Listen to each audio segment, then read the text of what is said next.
Portraits. Yeah. Processes. And the future. Yeah. Hello there, this is Alex Schneideman, and this is the first interview of the Photographica podcast. I'm really excited to bring you Michael Woods today, but more of him in a minute. I just wanted to do a little bit of housekeeping before I start.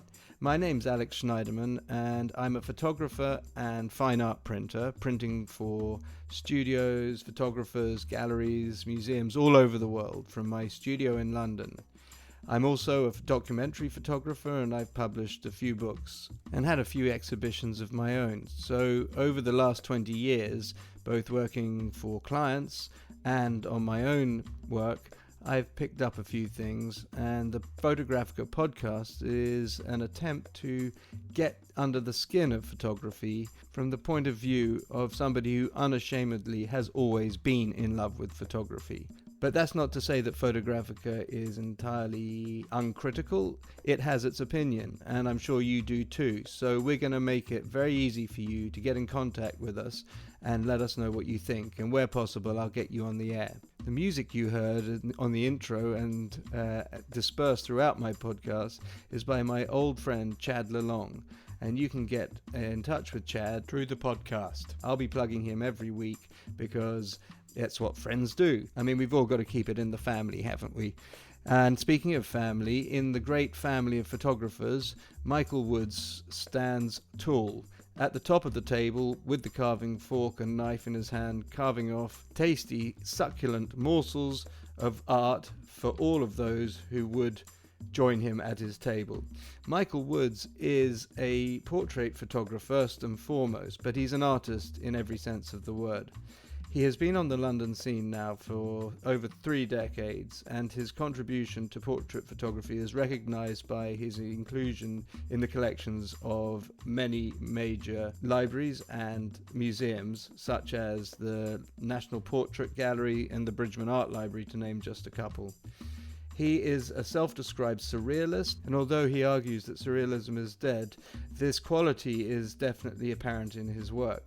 And his work is, in fact, not grabbing, not in the sort of Salvador Dali way of approaching subjects. It's much quieter than that. But his pictures pay close inspection, and his sensitive portraits of people are both graphic and deeply human.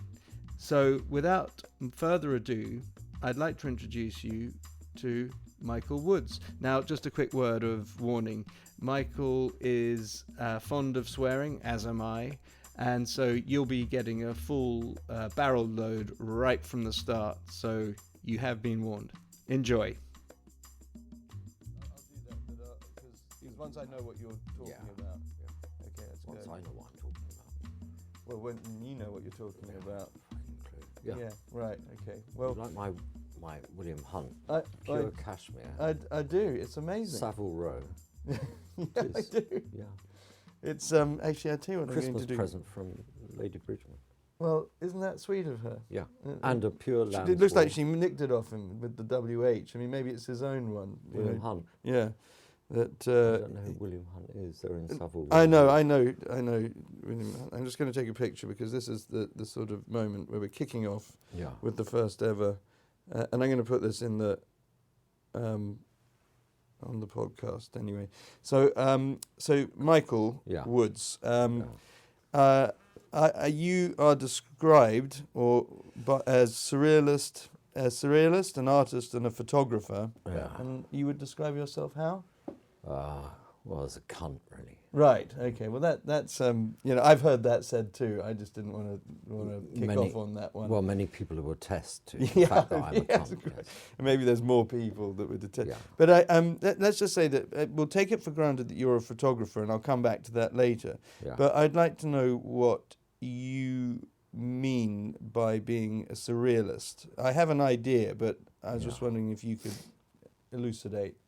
Well, I mean, I call myself a surrealist, but of course, in a way, surrealism is dead, isn't it? But long live surrealism, as André Breton said. But I fell into it. I didn't become a surrealist. I didn't evolve as a surrealist.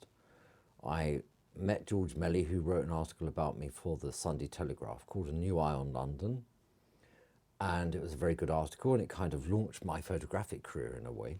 And then later he went to Paris to write an article about the Parc Bouchemin, after Louis Aragon's seminal book, Paris Peasant, in which he writes about the Passage de l'Opéra and the Bouchemin. And we got chatting, and he said, well, wouldn't it be great if we did a book on surrealism? Now, Thames and Hudson had just offered me a book on portraits. And so I thought, well, this is getting rather confusing. I can't now go back to them and say... When are we talking about now? 1988. Right. Okay. And so I went to see my editor at Thames and Hudson, Michael Hall, his name was. And I said, well, you know, the book of portraits that you really want to do. But George Melly, he said, George, we've just done a book with George Scotty Wilson. It's all writ out for you. What's he wanting to do? Well, a book on Paris and surrealism. And he said, well, I'll ask Thomas Norat, and the chair, he was the chief executive. And so I said, fine. Now I got Thames and Hudson. Yeah, of Thames and Hudson. Then I got a phone call from Thomas saying, Mike, we'd love to do a book on Paris. Come in and see me. So I did, and that's when I really was introduced to surrealism, because I went round to George's and said, Thomas at Thames and Hudson said yes to Paris and surrealism, but how do you envisage it?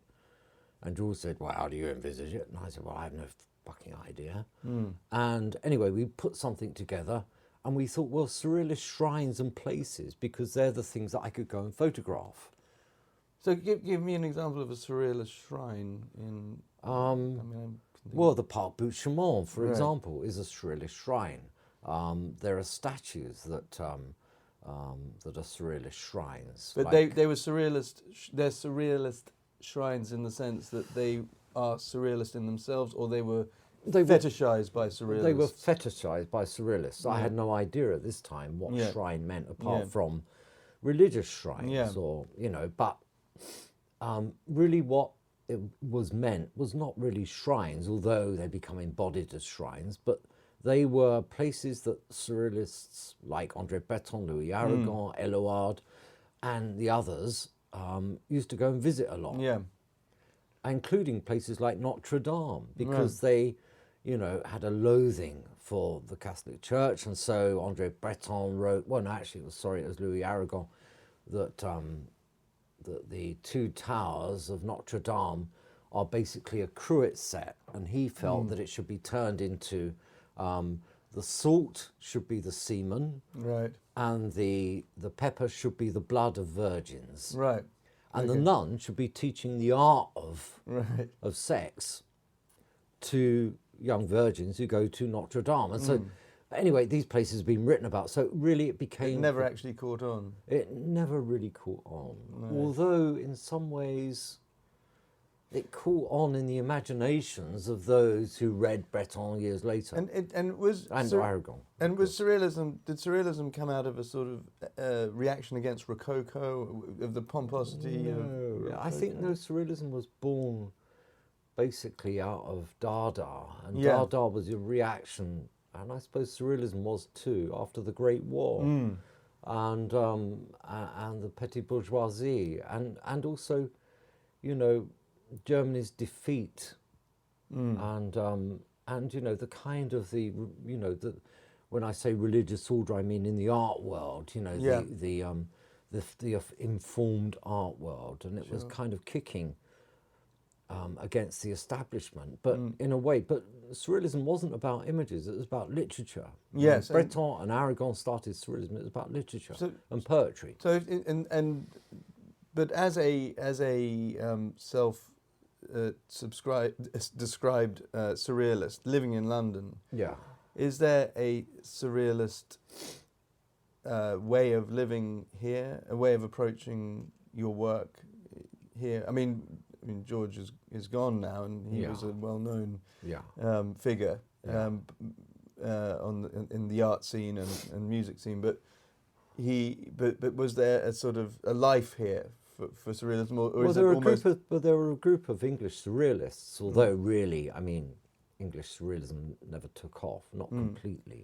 They're called British Surrealists, and I exhibited with a lot of them, including Eileen Agar, Leonora Carrington. I exhibited with Desmond Morris, who's still alive, was part of that movement. Conroy Maddox, who nurtured me a lot, and John Wilson and Paul Hammond. There are many, including the young Patrick Hughes at that time, although, but you see, even Eileen Agar, who exhibited in 1935, I think it was, or 36, in the Burlington Galleries, the first Surrealist exhibition here with Salvador Dali, when he famously got his head stuck in the diving helmet and nearly died. But she described herself not so much as a surrealist, but she said, I have one surrealist leg and one abstract leg. And, you know, Sir Herbert Reed, who curated that, just went round saying to people, you know, like to Eileen, you're a surrealist. And she said, am I? Well, of course, she mixed with the surrealists.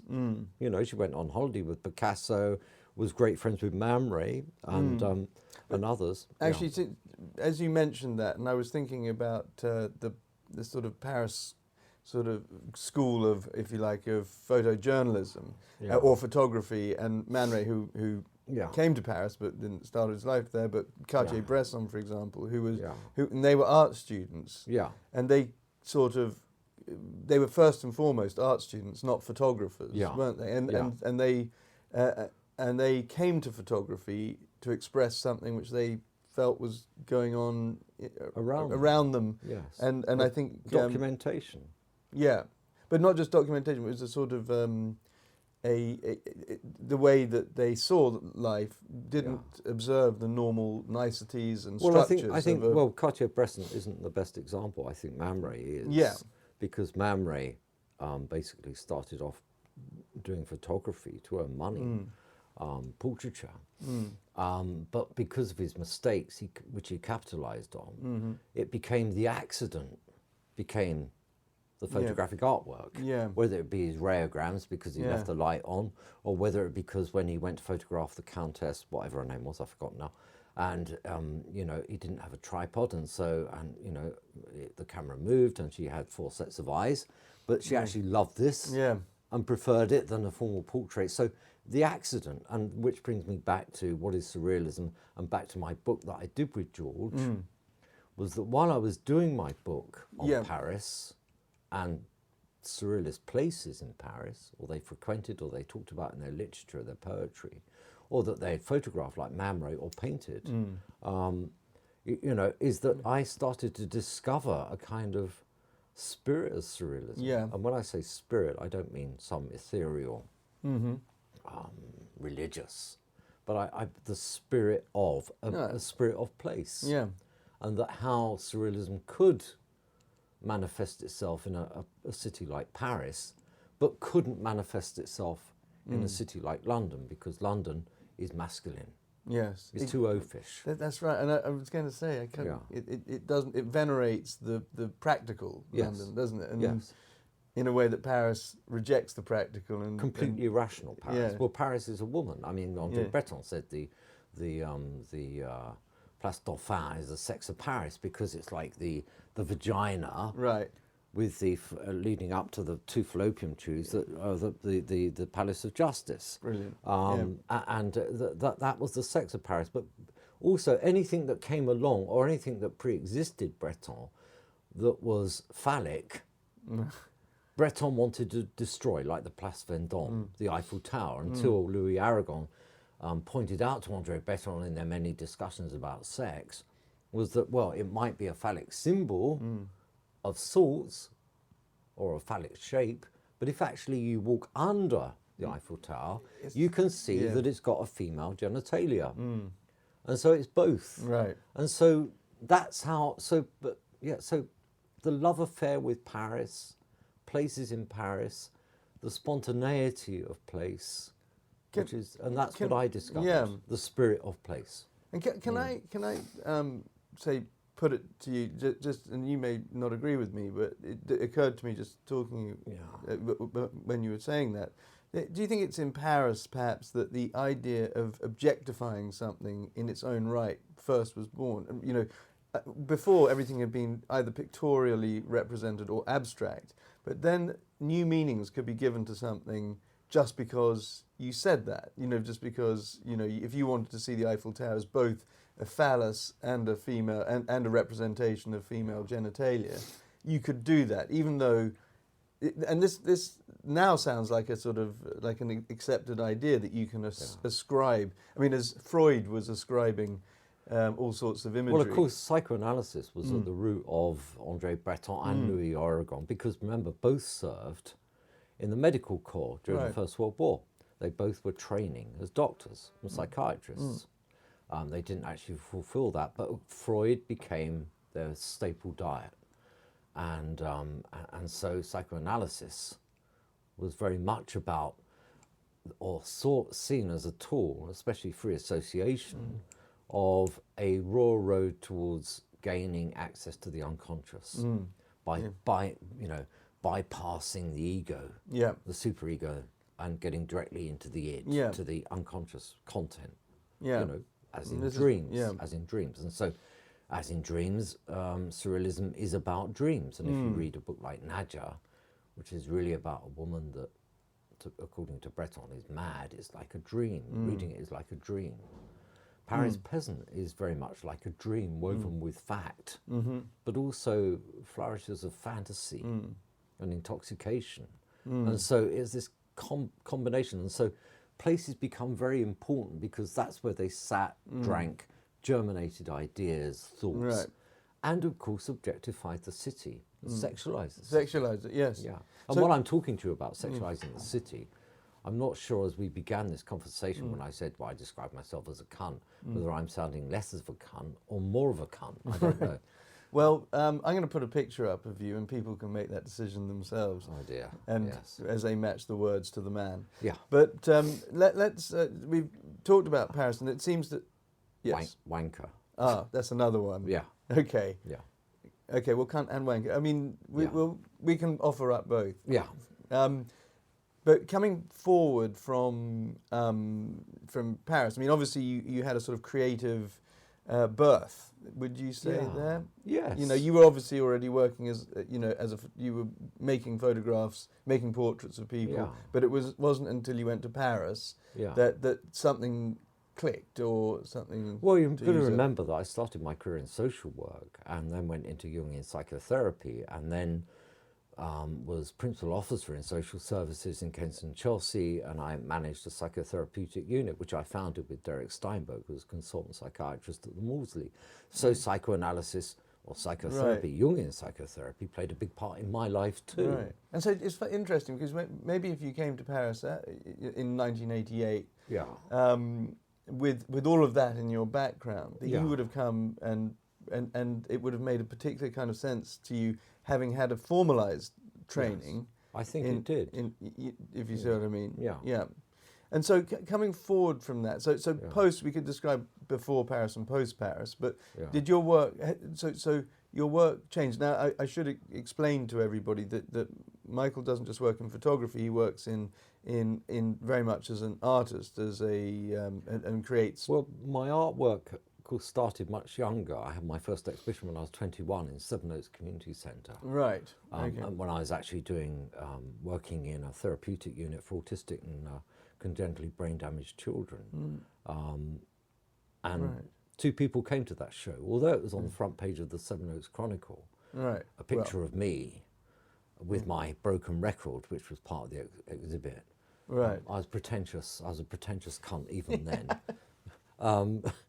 But, two people came, elderly people, on the Saturday it was closing, midday. Right. And me, keen, having seen some, I got very excited like a little dog and immediately grabbed their arms and showed them around. And halfway through, they said, my God, well, thank you so much for showing us around your wonderful exhibition. But actually, as this is the community centre, we just wondered, we came in, is there a toilet here? Well, that was your surrealist birth. You just didn't know. I had no idea. No, and ceci n'est pas une toilette. So clearly they thought I was a cunt too. Well, they probably maybe in the surrealist sense, but not in a. I'm sure that they were thrilled to have. But coming back to, because I'm saying, oh, go on about cunts. But coming back to surrealism and my artwork and photography, is that it was during the making of the book with George and Thames and Hudson that I began to want more from my photographs than my photographs could give me. Yeah. That I wanted to recreate some of the places that stuck in my mind, not necessarily surrealist places, but places that I took to be surreal or was surreal for me, or places that I just loved. Yeah. Like the Café Glace or Paradis or whatever. And I began to make these rather over-contrived boxes that were very surrealist, almost over-surrealist in nature. In fact, one of my surrealist shows, Andrew Graham Dixon wrote in The Independent with a photograph of my surrealist clock, which was a grandfather clock with a breast. Yeah. And I think the title was What is the Time? Yeah. You know, and he said beautifully executed, masterfully completed, but wholly contrived as surrealism. My heart sank. God. Yeah. What a whack. Yeah. So even he thinks I'm a cunt. But anyway, so you know, so I made boxes that duplicated or replicated rather. I can see it's etched in your mind, those Yeah. few words. Yeah, those few words. Well, yes. Yeah. Thank you, Andrew Graham Dixon. We're still friends on Facebook. Right. But yeah, you know, but I think maybe he had a point. But maybe it's because I really wasn't quite getting surrealism. That surrealism wasn't about the portrayal or the depiction of images specifically, but maybe it was more a philosophical way of it was being. a state. It was a state of being. Yeah. Okay. Not a state of making. Yeah. Right. And it took a long time for me to get hold of that. Yeah. And so disillusioned and having to earn money. And when I finished working for social services and the health services, because of the unit's closure, end of Thatcherism, I went full-time as a photographer artist, and I naturally had to become commercial. Yeah. And so off I went and worked in TV, film, mostly with Nic Roeg, and in a form of surrealism there with Nicolas Roeg. Yeah. But still making we'll my We'll come to that. Still making my collages. I just want to pause there for a second. In this next section, Michael talks to me about his work with Nic Roeg, his favourite cameras, and the way he processes his film.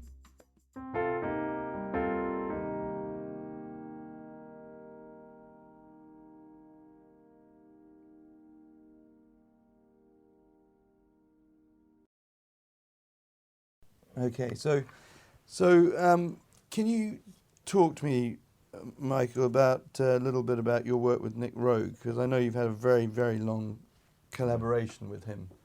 Well, again, through my book with George, I was taking some photographs in a framers down in Portobello called Baroque, 1992, 3, not quite sure. Anyway, and they borrowed my book, Paris and the Surrealists, and it was on the counter, and evidently Nic went in one day to take some pictures in to be framed, and he said, "Oh my God, I've just bought 5 of these copies of this book in New York." And they said, "Oh, well, you know, the photographer, should we give you his number?" And he rang me. Right. And he said, "Oh, I'm Nic Roeg." And I thought, my God, you're Nic Roeg. Yeah. And then I immediately thought of Jenny Agutter, and then I thought of The Man Who Fell to Earth, and other films that Nic Don't Look Now. Yeah. And I thought, God, Nic Roeg. I said, "Nic Roeg, Yeah. the director." Yeah. As you do. And he said, "Yes, the director, film director." He said, "I just seen your book." And he said, "Where do you live?" And I said, "Well, I'm in just off Portobello." He said, "Well, so am I. Come up and see me." So I went up, signed all the copies of the book that he bought from New York, because he was giving them out as presents, and said how much he loved it. And then we got drunk. And we kind of made an attachment there and then. But I didn't start working on any of Nic's films, and I never sought to for quite a long time. So what did you do when you did? Which films did you work on? Well, I worked on 3, or was it 4? I can't remember. I worked on 2 Deaths with Michael Gambon and Sonia Braga. I did but it was an interesting thing, because a car used to pick me up from home. I'd go off on set, which actually was in Chim, although the film actually was set in Romania, in Budapest. Is it Budapest? I don't know. I can't remember the capital of Bucharest, or one of those places. And I got on set, and Nic said, I said, well, Nic, what do you want me to do? He said, I don't know, do what you like. And immediately this stills photographer hired by the BBC come running up to me and said, I thought I was the photographer on this. And Nic said, well, you are. And he said, well, who's this man? He said, well, Michael is an artist. He said, but you're the photographer. You're exactly right. Rather nice, but I didn't know what to do, so I just made lots of pictures, and then So what did he ask you to come and do then? I mean... anything I wanted. Just wanted you on set doing something? Doing something. Right. Yeah. Fantastic. And so then after a while I started printing the photographs of Gambon and Sonia Braga, Patrick Malahide, and then began to make collages and assemblages out of them, and then photographed those, and then took them up to show Nic, and then after about a month or so he said, of course, that's it. These are the opening credit images. Right. And the title credit images. That's what you're here for. So he just had a sense that there would be some sort of interesting collaboration that might come out of it. Yeah. Well, he loved my work, and he wanted to give me some money. I was poor, and wanted to work with me, and so that was our job, and that was my job. Anyway, so that's what that became. Right. And then he later, and I went off and did other things, but he was doing a film with Claudia Schiffer called The Sound of Claudia Schiffer, but we all laughed at that. We said, well, we can't call it The Sound of Claudia Schiffer because so let's call it just Sound, and that's what it became. And that was partly BBC, it was Sound on Film, a collaboration, Werner Herzog, the Brothers Kay, Hal Hartley, Nic Roeg. Right. But we got the most money because the person who put the money in to finance that film, and only an 18-minute film, was the very rich billionaire Charles Simoni. Right. So I got paid a fortune to just be around, and I was second camera unit. I did on-screen montages. I did special effects. Right. I did everything. So in a sense, there's a sort of a picture emerging that what he wanted you was a sort of creative element, sort of a cog, a creative cog in the larger machine of making one of his films. Yeah. And even right down to, he'd say, "Oh, Mike, can you do this for me? Can you do that for me? Or can you, go off and design the credits for this for sound? I want it a bit like Godard's Breathless." Yeah. And so I go away and that's what I do, and then I go back and it's great or crap, and I redo it, or it would be all right first time, and then that's what it became. And then then that actually was one of the films they showed at the Venice Film Festival in 2000, and I had a big exhibition while I worked there in Fort St Andrea.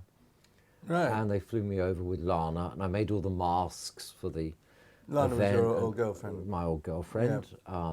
He's now an artist in an artist. I'm doing a PhD at Chelsea. Yeah. Is that Lana O'Malley? No, Lana Locke. But her brother, Heathcliff. Stepbrother, is Heathcliff, the photographer. I'm Not hoping stepbrother, half-brother. Half-brother, right. I'm hoping to talk to him. He's an old mate of mine. He's a great guy. Yeah. Big on wars. Yeah. And so, that, and of course, and that embraced Portishead with Adrian Utley, because they did the music, and so we became friends, and everything eventually connects somewhere. Yeah. And I'm wondering about whether you I know you work alone, mostly, but you're quite collaborative. Yeah. I like working with other people. Yeah.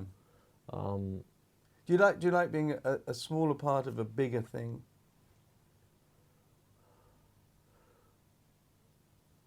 That's something that someone once, I think a girl once said about my penis. But I'm not sure. That'd make you a prick as well, wouldn't it? That would make me a prick as well as a cunt and a wanker. He wanks with his small prick over a cunt. But there we go. Yes, sometimes I do like kind of being a bit anonymous, and I've always been a bit of a loner, but then you see what's interesting, I think, Nic said to me the other day, actually just before Christmas, I went up and saw him, I see him nearly every week. And he said to me, Mike, he said, I've made so many mistakes in my life, but I've also had some successes. And I said, well, that sounds like you're being human. And I said, but with your films? I said, listen, Nick, you're an artist. You're a filmmaker who uses, an artist who uses film as his medium. I'm a photographer artist and I use other materials for my medium. But I said, you've always been a loner. Yeah. You've always been outside. Yeah. I said, and so have I. Yeah. And that's probably why we kind of orbit each other. Yeah. We connect, Yeah. And I said, but listen, don't ever think that your films have failed, because what are the young people watching? Well, they're not watching bloody E.T., are they? Or Close Encounters, or Schindler's List. Yeah, they're watching performance Yeah. and Don't Look Now. Yeah. And Bad Timing. Or now, with Bowie gone, The Man Who Fell to Earth. Yeah. I mean, and your films will always be there, being watched and puzzled over. Well, people will always learn from them, yes, won't they? They'll always, and every time I rewatch, even Bad Timing, very difficult film to get into and watch, but I still see things that I never saw, and I've seen it 100 times. Well, but he is an artist, isn't he? He's an artist. Yeah, yeah. But let's bring things onto your photography. Yeah. Okay, because well, that's probably why I've never became then, as George Melly pointed out. He said to me, characteristically, in his rather dramatic and theatrical way, just before he died, he said, baby, he said, unlike me, he said, when you get old, you'll become interesting. And I think what he meant was that he became interesting when he was young, but less interesting when he was old. Yeah. But with me, because I was always working in TV and film, that I was always collaborating. I was always part of a team. I'd never stand out. My photography would only ever be used within the context. Yeah, well, that's kind of what I thought, yeah. Yeah, so, but now I'm old, an old cunt, it's becoming, people are now getting interested in my photography, and particularly my portraiture. Yeah, well, this is what I wanted to come on to, because you've got such a body of work. I mean, 500,000 exposures, negatives, negatives, and and I know that although you do take a few digital pictures, your real work and everything is on film. Yeah, absolutely. Could you talk to me a little bit? First of all, before we get into the technical stuff, I just wanted to talk about your portraiture. I mean, you seem to. My observation of your work is that it's quite graphic, and the portraits are revealing in their way, but you do seem to gravitate towards people that you're interested in. I don't think I've ever seen a portrait that you've done of somebody who you're not interested in. I mean, no. Is that so? So is you're quite peripatetic in the sense that you seize on people that you like, and that you feel you can make a portrait of them, rather than be imposed on by somebody. I mean, have you done commissions? Very rare, only on film. Right. But very rare. Yeah. Okay. Yeah. So what would, if you had to describe it? I mean, I know it's a sort of dumb question, but is there any way that you can kind of encapsulate in words your approach to portraiture and the actual, not the technical side of it, but the motivation? Friendship. Right. Yeah. Friendship. Yeah. And all those people. And there are a few. When your portraits aren't aggressive, I mean, you're not. I mean, my pictures I think sometimes can be a bit aggressive. Yeah. But your work is more observational. But not cold. No, not at all. No. Well, often I have a lot of feeling for the people that I photograph. And people that I photograph, are people that also maybe have some feeling for me too. Now we're going to put up some of the pictures to show alongside. Off the top of your head, you've just been showing me some pictures just now. Well, who can you just talk me through that? It's a young man, Joshua Mardell, who I met in a coffee shop a few years back, and he was a very introverted, introspective young man who had this continual negative narrative going on in his head. He graduated from Cambridge, did very well, but that wasn't good enough, and he would never make anything of his life. He wanted to do a PhD, but he would never get a PhD. He would never get a placement, and I helped him put together part of his application, printed some photographs that he'd taken for him, and discussed it with him, and spent some time with him, and sure enough, he went off and he got on a PhD placement. He's now doing his PhD in Zurich. Well, I'd not seen Joshua. We've been in touch via Facebook and social media, but we'd not been in touch. But now he's over for a month with his head down at the British Library, again for his third year PhD. So he's coming out to writing his dissertation, one of them. And he wanted to meet for a coffee, and I was very pleased to see him and catch up. But I noticed that he still had this same negative narrative. Well, you know, well, yeah, but you graduated from college, you did get on the PhD, but you're still talking yourself down, Josh. But anyway, I wanted to take some photographs of him, because he's an interesting kind of character. He's echoes of D.H. Lawrence, but without the sex. And so I put him up against Prices in Goulburn Road, because I always have a love of Prices, and I put everyone up against Prices and shoot them. Prices, the old vegetable shop run by Eileen, her brother Tony, I think, who died recently. And I photographed that 45 years ago, so I've been photographing it 45 years, Prices. So I put him there because it was a blank space, and it's got an interesting kind of door and a faux Gothic, and I thought, well, this guy is doing a PhD in art, in architecture and history. And then there's Cage, and anyway, before I started photographing, I was just doing the light metering and focusing, and he was just standing there with his satchel and his duffel coat and his newspaper in his pocket, and looking, and his beard, and he looked very much like a kind of an archaeologist or a young professor. He looked so bookish with his head down, caged within himself, with the cage behind him, that I just snapped at that moment. Yeah. And that for me is the best shot. Yeah. Now the others are okay, but that's the one for me. Well, this will be visible, this shot, and it's very interesting. And something I just wrote down a sort of word that came to me, which is psychology again, because it seems the way that you're describing your subject, it is again his psychology that is that you're tuned into. And one thing that fascinates me is that the people's backgrounds when they're brought to their art. You can be a non-artistic background. I mean, something complete, like you could be a shipbuilder, you could be a plumber or something like that. But then if you have a sort of a spark or something for one of the arts, that when you bring that into that sort of bit which you wouldn't normally associate with art, when you bring that to the fore and you bring that into your work, that's when you kind of can make that's your one thing. And I'm not trying to I am trying to sort of talk about this in a sort of general sense.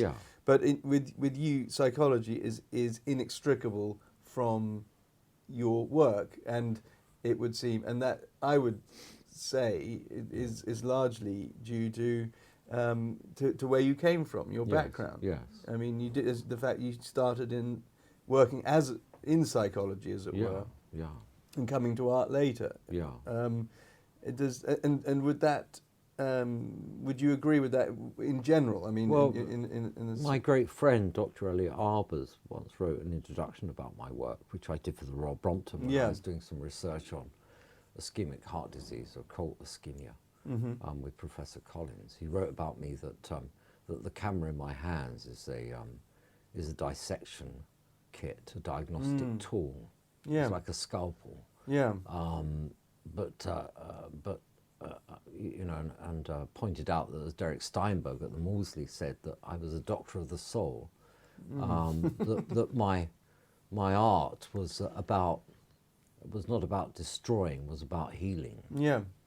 And I think that goes right back into my very early upbringing, and which is very personal, but so it's still coming through. And but as an artist, you're addressing those things now all the time, always in the present. You know, and it's funny, I can't get away from it. No, well, your memory exists in the present, doesn't it? I mean, it is a fact of the present, your memory.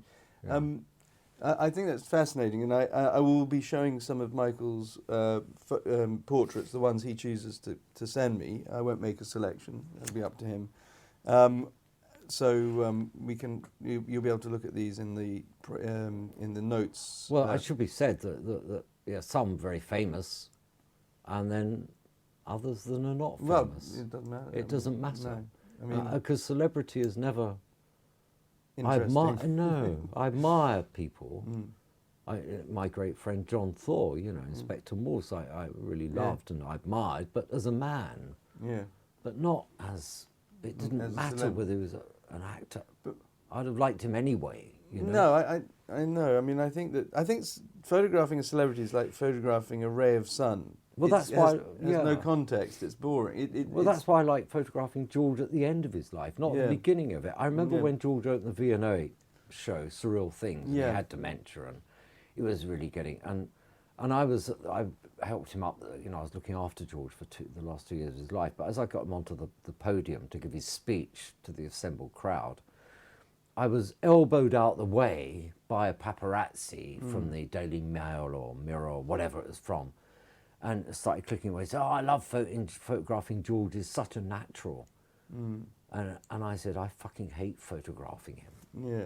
And he said, "Why?" And I said, "Because he's such an unnatural." Yeah, because he's like photographing. Because he always, whenever I photographed him, he always posed. Yeah. On came the celebrity face, the persona. Yeah. George Melly, the jazz singer, writer, surrealist, aficionado. But when he had dementia, of course, all that got stripped away. And why I like photographing the last 2 years of his life, which I did a lot, including for the BBC, was because he stopped posing. He started really being the man that I knew he was. Yeah.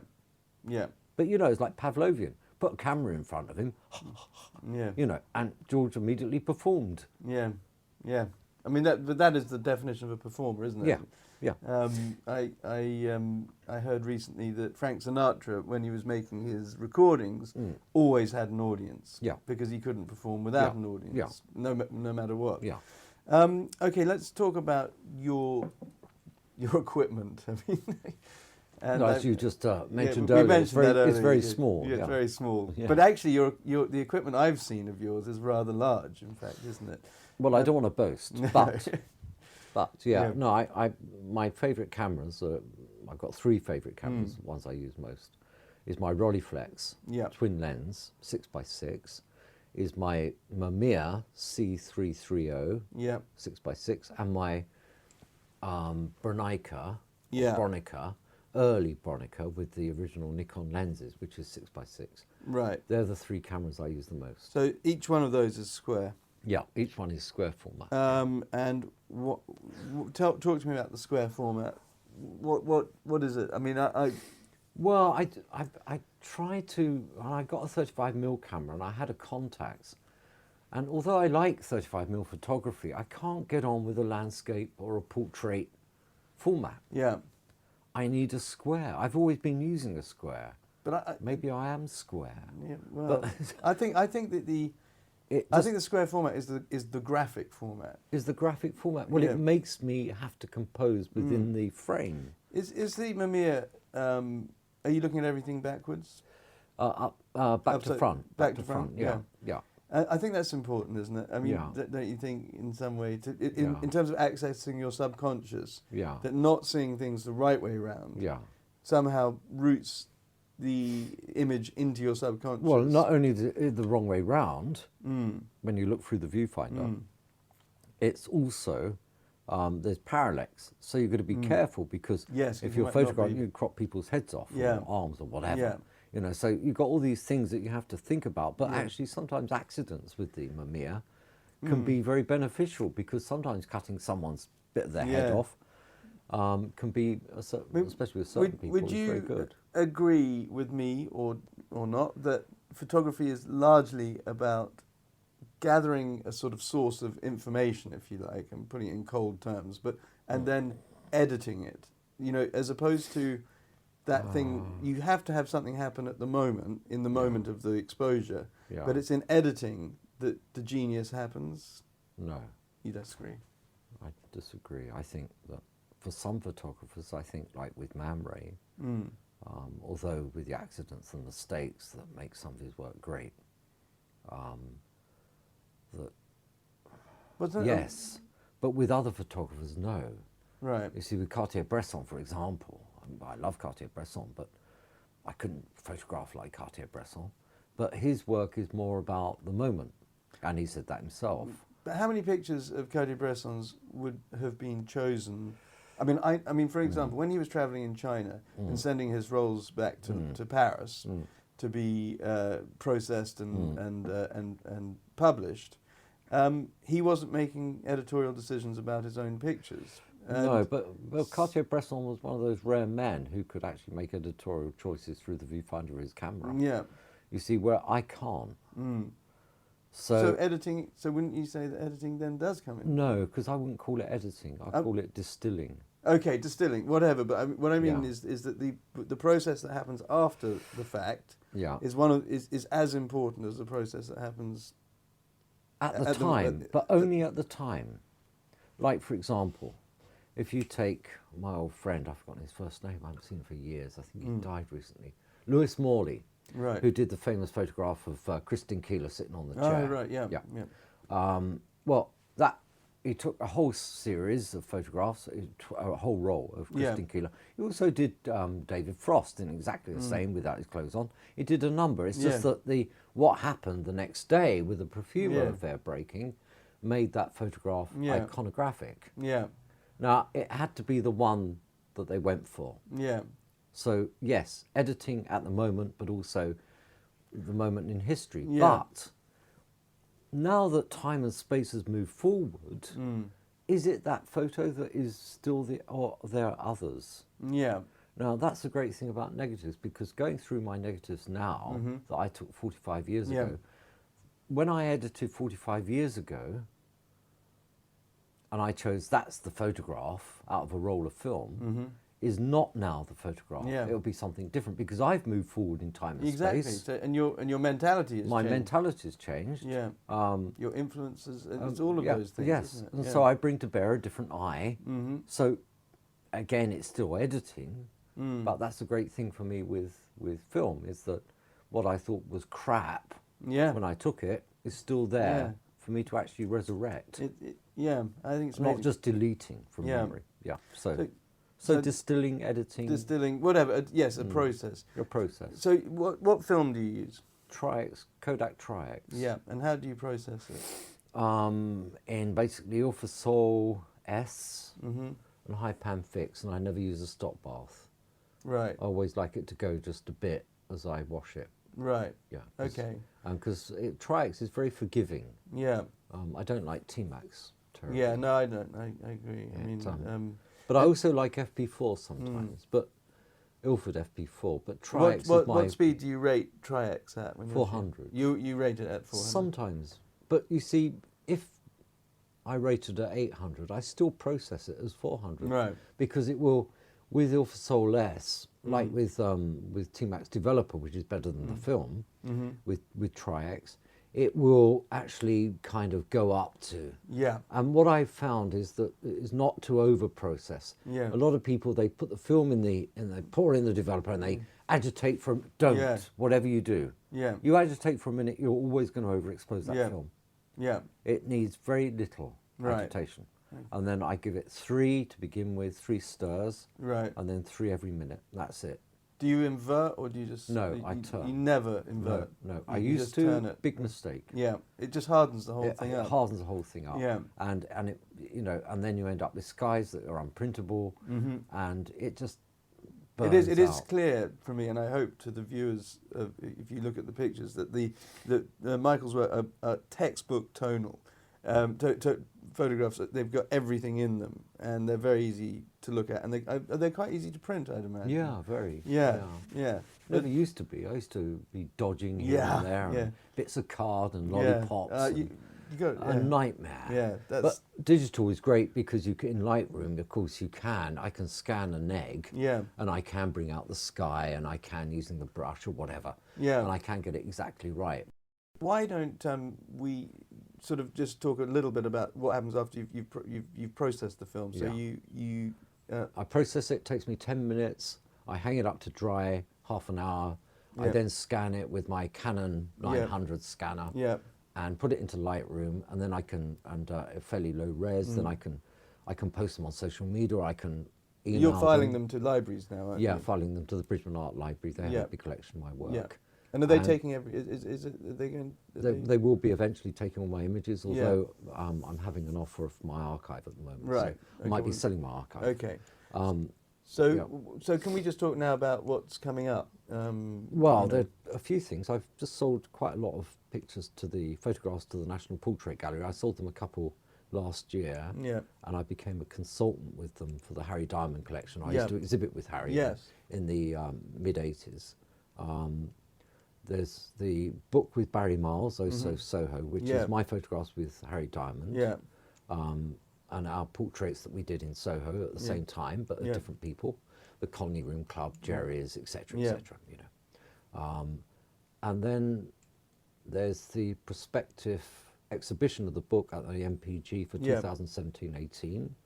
Of Soho. Soho, yeah. Okay. And then there's an exhibition I'm working on at the moment, which I've just started, which is on the French writer filmmaker Alex Schneideman, right, who began the Nouveau Roman in the 1960s, and about his films, his literature, his work, his influences, and of course about him and all my photographs of Alex Schneideman that I made in the 80s. Well, maybe you could give us a couple of those. Yes, I can. Yeah, I'll let you have some of those too. Well, I'm going to finish it there because I think that we've encapsulated so much, and there's obviously so many. I mean, out of all of your work, and it is so varied that is impossible to communicate that. Within the course of one single interview. Well, just maybe something, just an essence of. An essence of. Is there any way that people can find out more? Is there any of your work online? I mean, I suppose the Bridgman Art Library. The Bridgman Art Library is the best National place to look. Portrait Gallery have got some of my work. Okay. And they're the two places really. All right. And the big gallery in Paris. Yeah. A lot of my collages and constructions you can view there. Yeah. Okay. So. Well, listen, thank you very, very much, Michael. Pleasure. It's been a real pleasure for me. Yeah. And very amusing and informative. Yeah. Thanks very much. Well, pleasure. Thanks. Thank you. We're shaking hands right now. We're shaking hands, yeah. He's just shaking hands with the cunt. It's not the first time I've done that.